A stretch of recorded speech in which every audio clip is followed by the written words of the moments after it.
In this video, we will learn how to draw a box and whisker chart in Excel for univariate, ungrouped, continuous quantitative data. So we have two examples. Order amount 1 is univariate, it's ungrouped, it's quantitative, it's continuous. And order amount 2, same thing. And we have generated some descriptive summary measures here using the data analysis pack and some Excel functions for quartile 1 and quartile 3. So these measures, which are highlighted in yellow, are shown graphically on a box and whisker chart. So how to create box and whisker chart?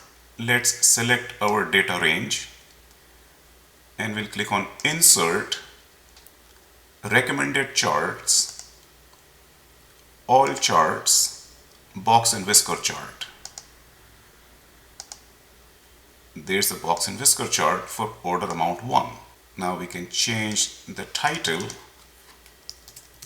Order Amount 1. We can get rid of this 1 here.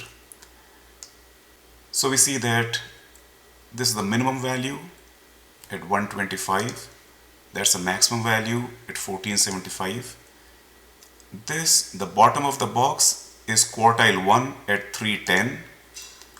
Top of the box is quartile 3 at 725. This line here is a median at 420. And this little cross, it's hard to see here, is the mean value at 554. So the mean value is greater than median because the top whisker is much longer than the bottom whisker. So some high values here are pulling the mean up.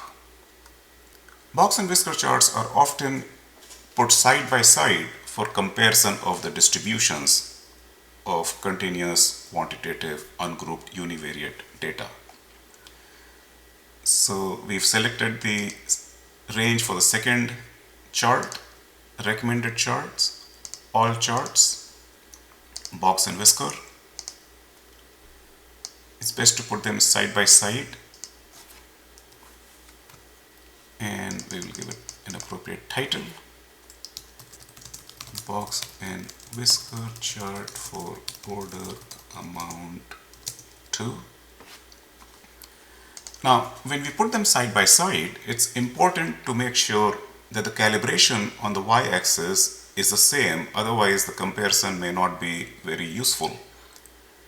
So we want to change this one so that the upper value is 2000. So when we click on this, here we can change the maximum to 2000.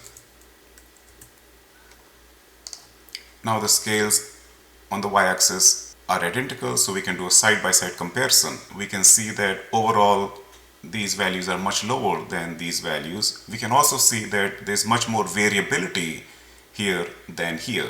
All the values here are contained in a small range, whereas here the range is quite high.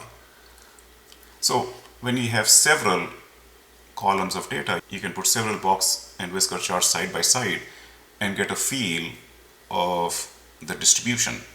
So for example, let's suppose you're comparing the sales of one store versus another store. You can quickly see which stores are doing well, which stores are not doing well. So that completes this lesson.